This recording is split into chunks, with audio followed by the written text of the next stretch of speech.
News Hour on GBC News. I'm Thelma Taki. Ghana and Guyana have signed a framework agreement on cooperation. It is designed to actualize a growing strategic partnership between the two countries. The agreement covers cooperation, pro-lactum and investment. Vice President Dr. Mahamudu Bawumia and his Guyanese counterpart, Mr. Baharat Jadeo, witnessed the initialing of the document in Georgetown, Guyana. Under this three-area framework agreement, Accra and Georgetown will advance their cooperation with the objectives of contributing to the development of their resources. It will ensure that the programs and projects resulting from the agreement are in accordance with the policy and development plan in the respective countries.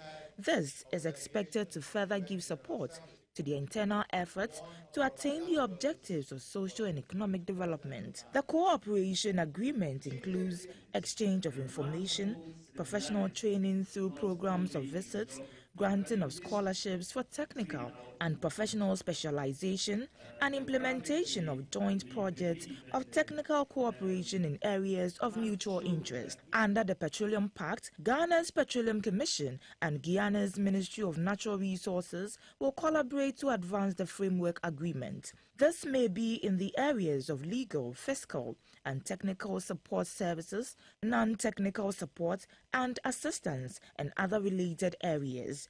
On its part, the GIPC and its Guyanese counterpart will work to create conducive relations to support trade and investment promotion activities in both countries. The agreement is valid for a 5-year period and shall be renewed automatically for successive periods for equal duration unless the party mutually agrees otherwise, or either of them terminates it in accordance with the provisions of the agreement. Back on home soil, players in the water, sanitation and hygiene sector are discussing a workable path to acquire funding for activities in that sector. Under the supervision of the Netherlands Embassy in Accra, a 5-year program dubbed From Possible to Profitable, P2P, has been phased in. It is a project seeking to improve access to finance in the sector. Capitalizing on water, sanitation and hygiene from possible to profitable, P2P, is a 5-year project with funding by the Embassy of the Kingdom of the Netherlands. It stems from the fact that private sector players within Ghana's wash sector find it increasingly difficult to access finance for the activities from traditional financial institutions, and this has resulted in weak linkages across the water and sanitation service and value chains. The Wash Financing Forum is determined to find sustainable means of finance for sector players to work on their projects. Madam Theresa Bafo is project manager of the Wash P2P initiative. As sector players, we believe that access to finance plays a major role if, as a country, we want to increase our access to wash services delivery and also provide quality wash services. So I believe the learnings from this project that looked at having lower interest rate helps, and then also capacity building for SMEs to have more viable businesses, and then an open engagement with the private sector, because really as a country we are now moving beyond aid to trade, and it's at this time that we have to start looking at having discussions with the private sector on what works, what does not work, and how best to move forward. A representative from the CONWAS, Mr. Ataahi, said financing is critical to improving sanitation issues in the country. In Ghana, 3,600 people die every year, according to UNICEF, because of diarrhea. And diarrhea is basically the result of poor sanitation and contaminated water. And this is something we can address. Water and sanitation we call a catalyst for growth and socio-economic development. When you address your water and sanitation, you are addressing your health, your education, and all other sectors of the economy. Players in the water, sanitation and hygiene sector are calling for the establishment of a fund which has a sustainable source of inflows to support efforts in the sector. The West African Examinations Council, WAEC, has officially released the provisional results of candidates for the 2021 West Africa Senior School Certificate Examination, WASSCE. The council says it will make available login details to heads of schools to enable them print the statement of results of their candidates. Candidates are therefore advised to contact their heads of school for their results. Meanwhile, the council has hosted the results online, and candidates who so desire may access their results at the council's website or dial the short code *944#. In a statement signed by the head of public affairs, Mrs. Agnes Teikujo, a total of 446,352 candidates made up of 221,439, that is 49.6% males, and 224,913, making 50.4% females, from 965 schools entered the examination. This figure is 18.8% higher than the 2020 figure of 375,763. A total of 3,545, that is 0.79% of the candidates who registered, were absent from the examination. A total of 1,339 subject results and 174 entire results have been cancelled for various examination malpractices, such as bringing foreign material, including mobile phones, into the examination hall, tearing off parts of the question papers, and collusion. This follows the approval of the 31st meeting of the Ghana Examinations Committee held in October 2021. According to the statement, the entire results of 3,667 candidates have been withheld pending the conclusion of investigations into various cases of examination malpractice detected during and after the conduct of the examination. The scripts of candidates from 194 schools in certain subjects have also been withheld and are being scrutinized. The withheld results of candidates may be cancelled or released based on the outcome of the investigations.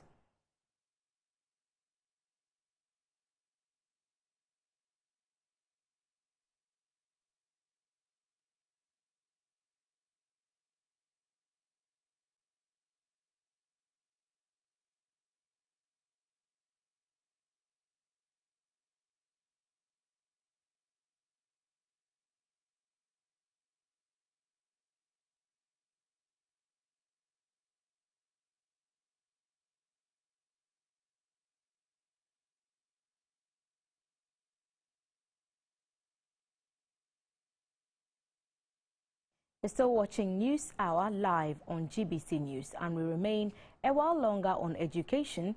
A national standardized test, NST, for primary 4 students will be administered on the 17th of December 2021. The standardized test is spearheaded by the Ministry of Education and the Ghana Education Service. Following this development, all basic schools in the country will vacate on the same day, December 17. Meanwhile, the Ghana National Council of Private Schools is not too sure whether students in the private schools will be part of the process after a meeting with the Ministry of Education that the exam will cover both the public and private schools starting next academic year. Joining us to throw more light on the issue is the National Executive Director of the Ghana National Council of Private Schools, Mr. Enoch Jetwa. Good afternoon, Mr. Jetwa. Thanks for joining us. Good afternoon. How are you? Very well, thank you, and we trust you are also doing well. I want to pick your thoughts on your understanding of being called for in the first place, and if that has been explained critically to the private schools which you head. Thank you very much. And let me also extend my greetings and my wishes to your church viewers this afternoon. When we say national or national standards test, it is a new form of an assessment and an external assessment that has been introduced based on the introduction of the National Standard Assessment. The assessment focuses on the three key areas: communication, creativity, and collaboration. But we will be using what we call numeracy and literacy to conduct it. As part of the introduction of the new curriculum, there's a need for the government to assess the standards of all the teachers and the students in the pre-tertiary institutions, so that there will be, let's say, remediations and other interventions that will be able to roll out if we find out that the standards of education is not meeting the benchmarks that we are looking at it. So it is through that the Ministry of Education has awarded the contract to WAEC to conduct the maiden edition coming 17th December 2021.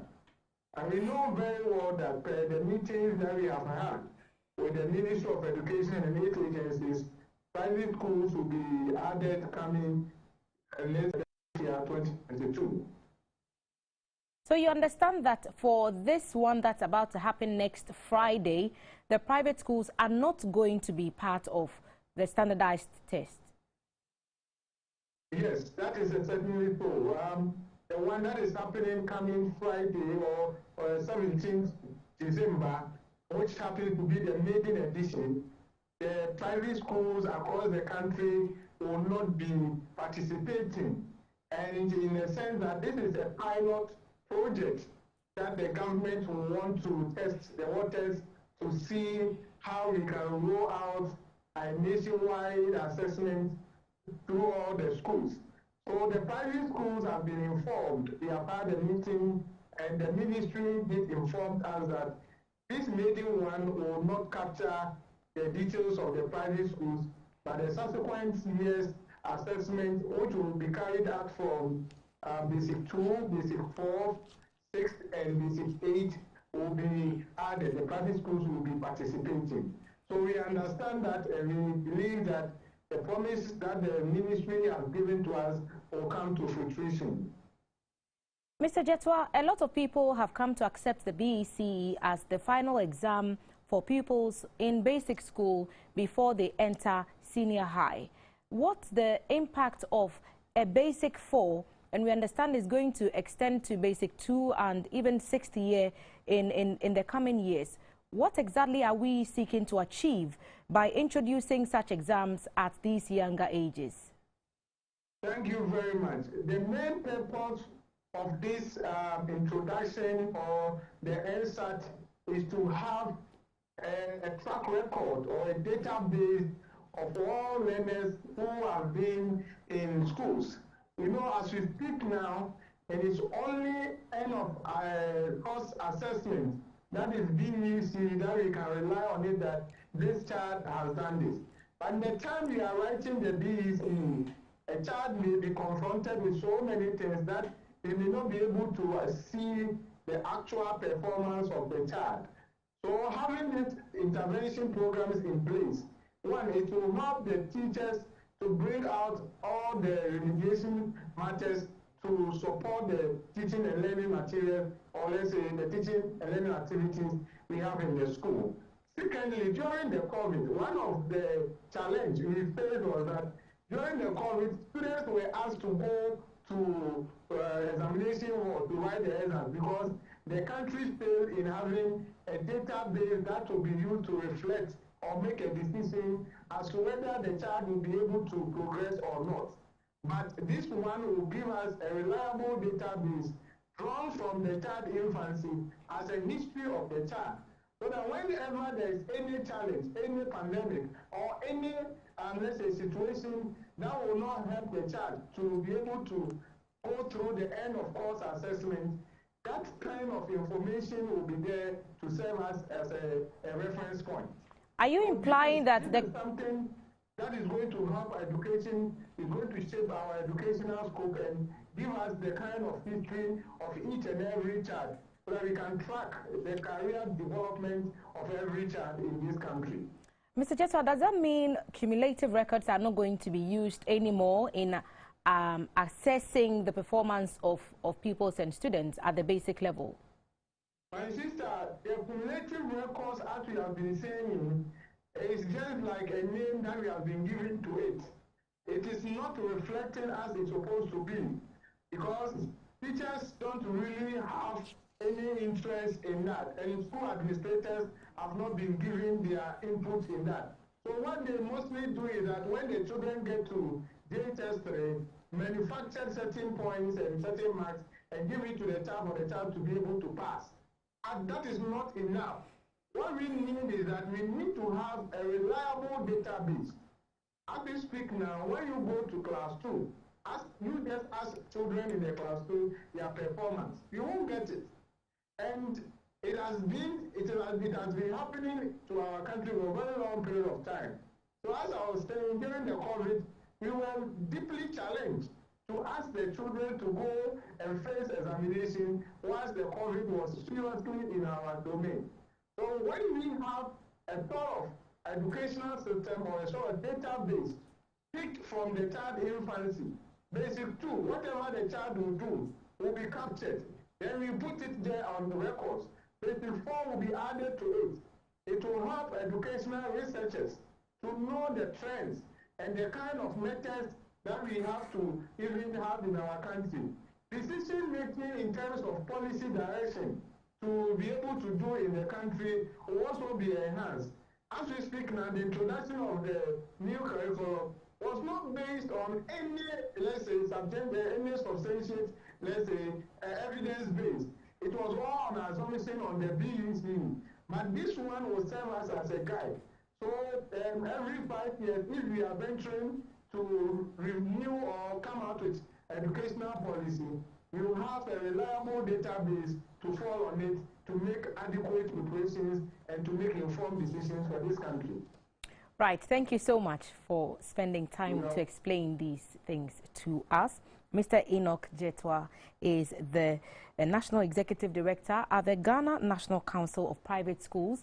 He's been speaking to us about the upcoming National Standardized Test for Basic 4 pupils, which will be conducted on December 17.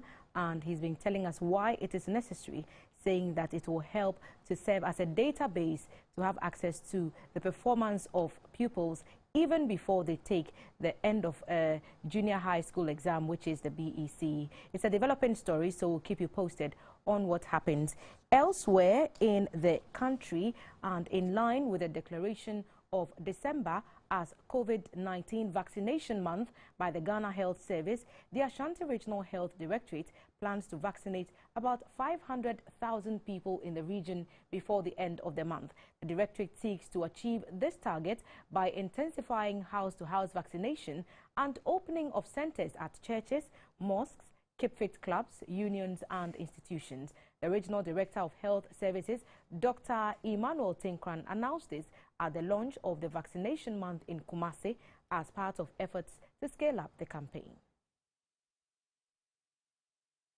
The Ashanti region has so far vaccinated more than 1.3 million people. The Directorate's target is to immunize about 4 million people in total, but so far, only 36% have taken the jab. The region has adequate vaccines in stock, and all that is left is for people to make themselves available to be vaccinated. The Regional Director of Health Services, Dr. Emmanuel Tinkran, said the launch formed part of steps to prevent a possible fourth wave. He said since March last year, when COVID-19 got to Ghana, there has always been a new wave in every 6 months. He noted that the surest way to prevent another wave was to vaccinate a large number of people to reduce the risk of infection as the festive season approached. Our active cases are only 6. That means that we are on it. But the fight is not over until all Ghanaians, the 20 million, as the president said, will be vaccinated. And once we vaccinate about 20 million population fully vaccinated, I'm sure that we will get to the herd immunity that is so desired. Dr. Tinkrine entreated the public to continue to observe the safety protocols even after receiving the jab to consolidate the gains made.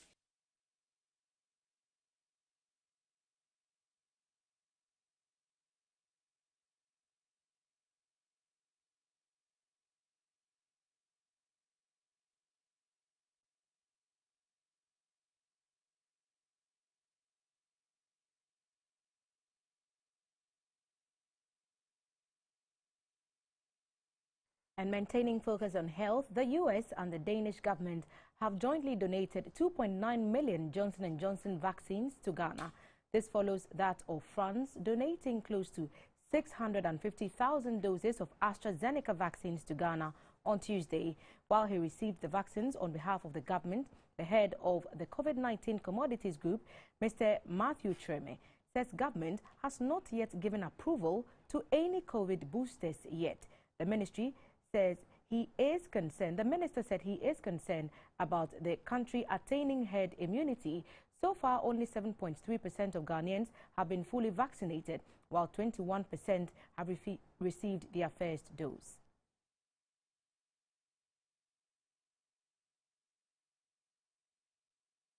Details of that story later. But we focus on another aspect of health, and some stakeholders in the mental health sector are worried that the 2022 budget is silent on the proposed construction of 2 psychiatric hospitals in the northern part of the country. The program's coordinator of the Center for People's Rights Initiative, Mr. Dominic Wuningura, says whereas the 2021 budget talked about such a project, the 2022 one mentions nothing about it. The presentation of the 2021 budget, the Minister for Finance announced that government was considering constructing 2 psychiatric hospitals in the north to complement facilities in Ankerful and Accra. The Center for People's Rights Initiative, CPRI, commended the government for that decision. However, in the 2022 budget, nothing is said about the project. The program's coordinator of CPRI, Mr. Wuningura, says government needs to prioritize issues of mental health. Stakeholders in the mental health sector argue that once government acknowledges the effects of COVID-19 on people's lives, the likelihood of mental health cases increasing is high. There is therefore the need to start working on the 2 psychiatric hospitals. We're expecting that there would be an increased commitment of government to increasing mental health services at the community level. Drug shortages have always been with us for a very, very long time, and at the moment, it is one major issue affecting community-based mental health services, and even at the psychiatric hospitals that we do have. So we're expecting that government will begin to put in some deliberate and targeted effort to ensure that there is an increased treatment services for mental health at the community level, especially the provision of psychotropic drugs and other anticonvulsant medications in the communities.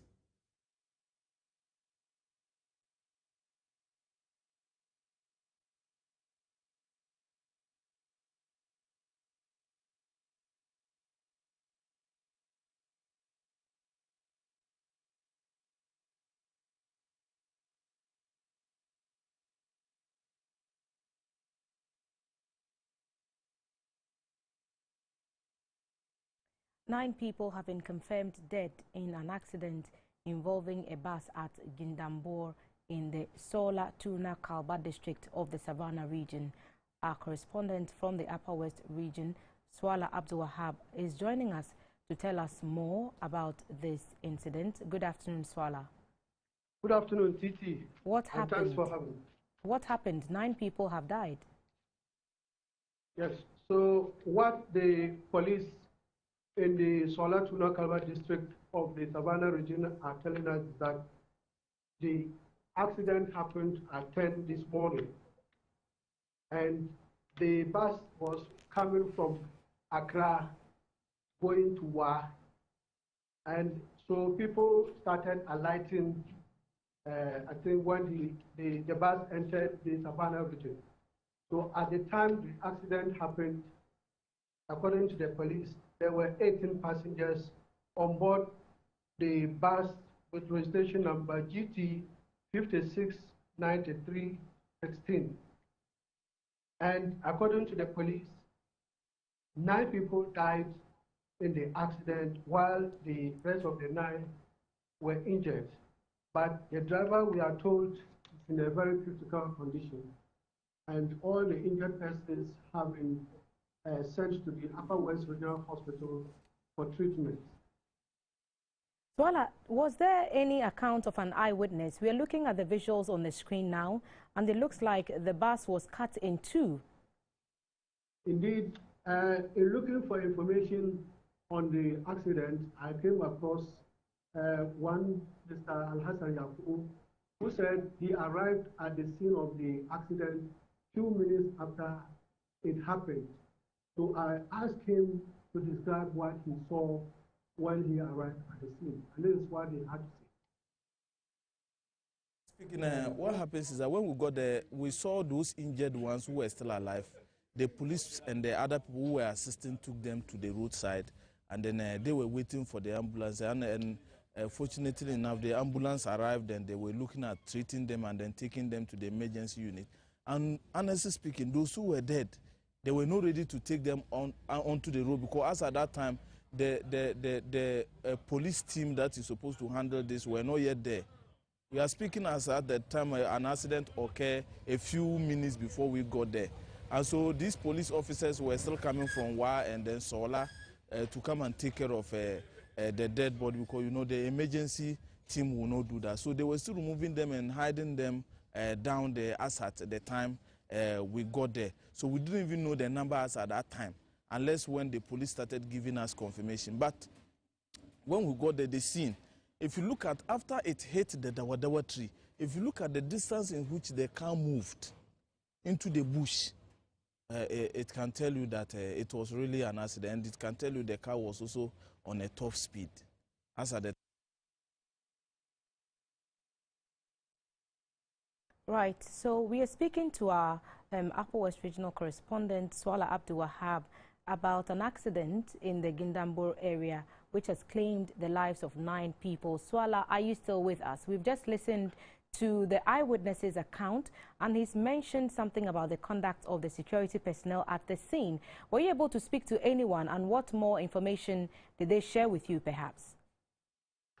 Well, I spoke with the Swala Kalba District Police Commander, ASP Digraft Ajay Amwa, and I wanted to find out the cause of the accident, and he told me that the police are yet to ascertain the cause, and indeed, he said the DBLA will be in a better position to do that.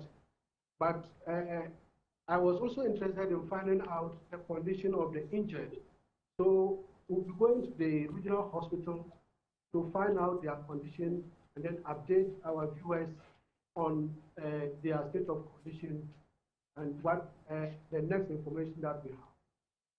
Right, Swala, get on with that then, and then we'll re-establish contact with you when the need arises to get further updates. Thank you so much. Swala Abdul Wahab is our Upper West Regional correspondent. He's reporting to us about an accident in the Savannah region which has claimed the lives of 9 people. Eyewitnesses say the bus was at top speed and hit a Dawadawa tree. The exact official cause of the accident has not yet been established, but 9 other members in that bus, passengers in that bus, have been taken to hospital where they are being treated. And our team is following up and will update you when we have answers. Our condolences to the bereaved families. Rice farmers at the rehabilitated TONO irrigation scheme in the Kasina Nankana municipality of the Upper East region are optimistic of a bumper harvest from their farms this year, following favorable weather and timely supplies of inputs and other assistance under the Planting for Food and Jobs program. The general fear among many large-scale and commercial farmers, however, is the non-availability of ready markets aside the purchases by the National Food Buffer Stock Company. Our Upper East Regional correspondent Samuel Ayama has more in this report. It was 2 weeks of heavy rain in October 2019 that washed away the retaining walls, the spillway, the dam floor, and the embankment of the TONO Dam built in 1975. The affected portions pose a danger to the dam as well as smallholder farmers whose livelihoods depend on it. 850 hectares of farmlands were submerged while some homes got flooded. It necessitated an emergency visit by Vice President Dr. Mahmoud Bawumia on October 20th, 2019. He assured that the collapsed TONO Dam spillway would be repaired before the next rainy season. When GBC News visited the construction site, work was ongoing. GBC News also gathered that the Chinese company renovating the irrigation canals is also working on the reconstruction. The TONO irrigation project, which was constructed to promote agriculture production in the Navrongo area, has never had major rehabilitation, so it operates below capacity. The TONO irrigation project could irrigate about 4,000 hectares of farmlands. However, with the malfunctioning of the major canals and laterals that carry water from the dam to farmlands, only 1,300 hectares of farmlands are being irrigated. Mr. Peter Chasanga and Mr. Bismarck Jangbana, both farmers at the TONO irrigation dam site, are happy about the ongoing reconstruction work. So when you finish, it will help the farmers. All the farmers, the water didn't reach the place. So now that he hope that the canals is finished, the water will reach all farmers. The thank God that the spillway, the government will help us so that the spillway will do normal things too, so that to help the farmers and whatever, and the canals where the water reach. When we fill the canal, everything to help us. In an interview with GBC News, an executive member of the TONO Irrigation Farmers Association, Mr. Robert Aboka, commended government for the response. He describes the construction as a game changer. Government has really helped us because the way it was like we were using roughly 70 to 65 to 70% of the facilities, because the rest, that's 35 or 30, was just you cannot use it. We couldn't use those areas. But with the rehabilitation, if they finish everything, we'll be able to use, if not 100%, it will be more than 90% of the facility. And in fact, we are very, very grateful to what the government has done for us. And also we saw that the spillway, it got, let's say, damage, but government is there renovating it for us, which will also help to protect the dump. The completed project is expected to boost agriculture production in the Kasina, Nankana and Bulsa communities and is expected to feed the new water treatment plant under construction at TONO to supply treated water to Navrongo, Paga, Zwarungu, Bogatanga and their environs by the Ghana Water Company Limited. The government, through the Ministry of Food and Agriculture, is implementing the Ghana Commercial Agriculture Project, GCAP, with funding from the World Bank and US aid. We'll go back to our earlier story of the US and Danish governments jointly donating 2.9 million Johnson & Johnson vaccines to Ghana, following a similar donation from France of close to 650,000 doses of AstraZeneca vaccines to Ghana on Tuesday.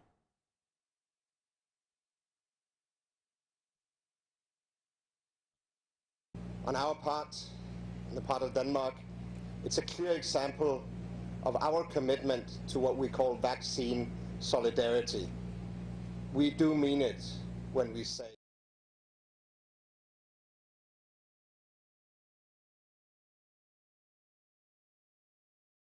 for the loss of visuals. We'll take a quick break. We'll be back to continue News Hour live on GBC News.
You are still watching News Hour. This is Business, and my name is Esther Eidu Ohumewu.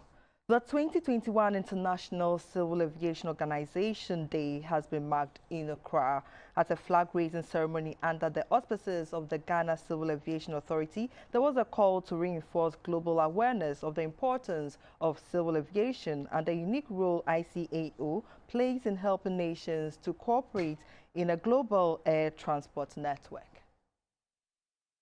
In 1996, the UN General Assembly officially designated December 7 as International Civil Aviation Organization (ICAO) Day. The organization coordinates, promotes, and ensures safe, efficient, and effective conduct of civil air transportation. Most civil aviation authorities, airlines, airports, and air navigation service providers have not yet fully recovered from the devastating impact of the COVID-19 pandemic. Since becoming a contracting ICAO state on May 9, 1958, Ghana, through the Ghana Civil Aviation Authority (GCAA), complied with the standards and recommended practices of the UN Specialized Aviation Agency. Ghana obtained an effective implementation or EI rate of 89.89%, the highest by an African country, after ICAO concluded its coordinated validation mission in April 2019. And in October 2019, ICAO also conferred 2 prestigious awards, one in safety compliance and the other in aviation security compliance, on Ghana at its 40th Triennial Assembly in Montreal, Canada. At a ceremony to mark the day, the Deputy Director General of GCAA, Ms. Juliet Okai, said as a regulatory agency for an air transport in Ghana, GCAA remains committed to its core mandate by licensing air transport operations, maintaining oversight of aviation safety and security. Within the context of the COVID-19 pandemic and the sectorial recovery we are witnessing across the globe, aviation industry, we as stakeholders of the industry must recognize the air transport priorities confronting the world. The theme for this year's ICAO Day is Advancing Innovation for Global Aviation Development.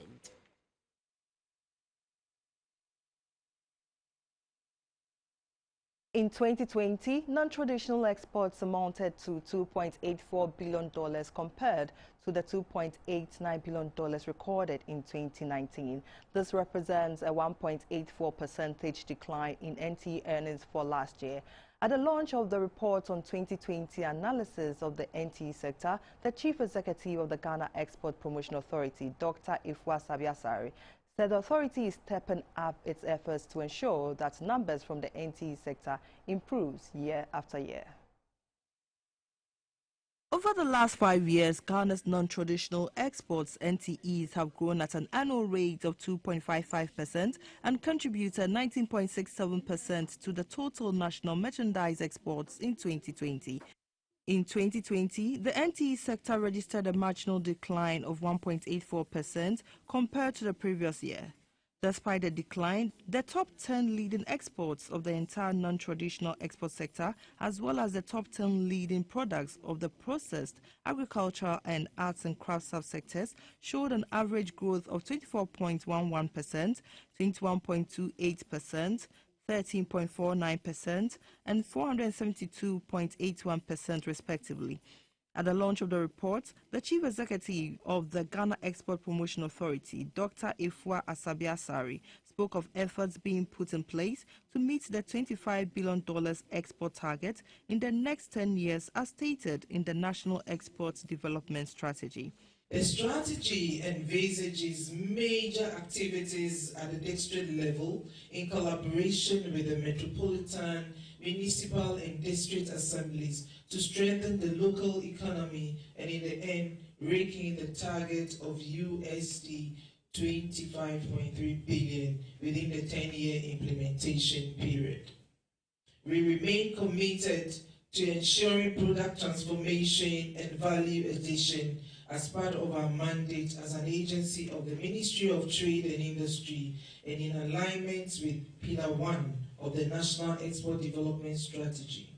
A Deputy Director of Research, Mr. Emmanuel Kwao, said the highest contributing subsector, which is the processed and semi-processed sector, accounted for 83.71%, to the total non-traditional exports for 2020, despite registering a decline of 2.94% as compared to 2019. This was followed by the agriculture subsector, with the arts and crafts subsectors registering a growth of 15.21% and 110.88% respectively.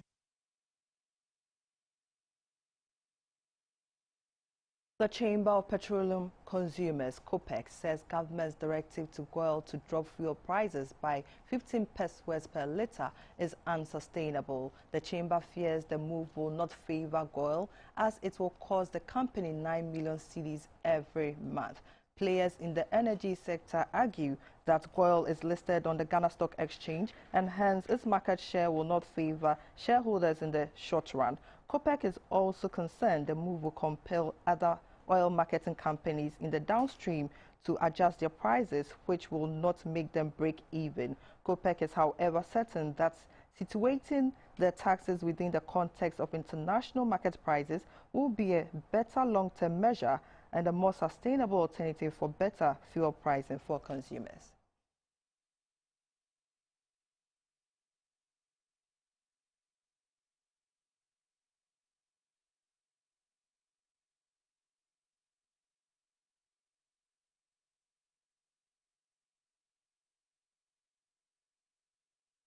Let's have the interbank and commodity figures for the day.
Thanks for watching.